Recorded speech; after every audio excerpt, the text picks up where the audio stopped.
Spotting problems in editing a formula.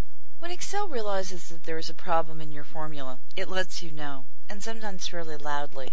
This indication may be in the form of either error values or error indicators. For example, when you enter a formula, instead of seeing the results of your calculation, you may see something like the error indicators we mark here. For example, you may see just pound signs.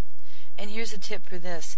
Often you'll see this occur when you've copied a formula and applied it. So you may see calculations appear correctly in several cells, but one cell may, for example, just give you these pound signs or hash marks. Usually all you need to do for this, when you encounter it, is go back to the cell where this hash mark occurs when you copied a formula, click within the cell, and then press enter, and then usually your calculation will appear. But you may also see different notations such as this, like pound sign div /0, pound sign n/a, pound sign name question mark, pound sign null, exclamation point, pound sign num, exclamation point, pound sign ref, exclamation point, or pound sign value, exclamation point. Let me give you a tip for dealing with them, and because this has helped me any number of times when I'm working. Go up here to the Type a Question for Help feature, and type in the word error as we have here and press enter. When you do, the search results task pane will open, and it's going to give you a list of matches based on the word error. Look down through the list and you're going to find some incredible help here. For example, it tells you how to hide error values and error indicators in cells, to add error bars to a chart, or about error bars in a chart, how you can do different types of error checking, how you can replace error values when printing. And specifically you want to look at articles like this: correct a pound sign error, correct a value error, correct a num error. Just click on one of these, for example, and it will open up a help window that will give you information about the problem that you're seeing.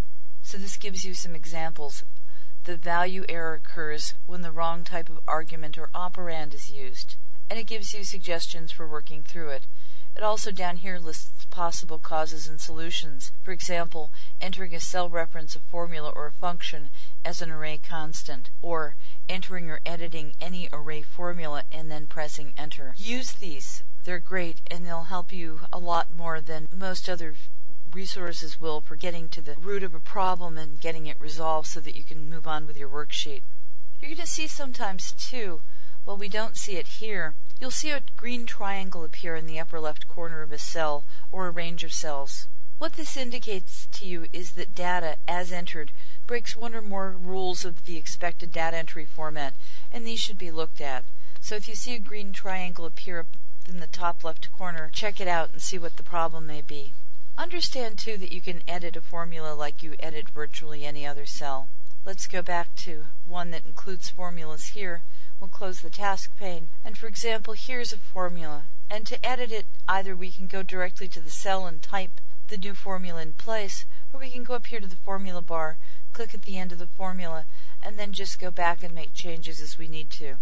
This is usually a lot faster than deleting and starting from scratch. However, you can, of course, start from scratch if you desire. Just simply right-click on the cell containing the formula and point to either delete or clear, which will clear out the formula that you've got in place and allow you to type it in a whole new one. You'll also find that there are error checking and formula auditing tools also at your disposal that you can use, and I'll detail those in the chapter on managing your data with Excel.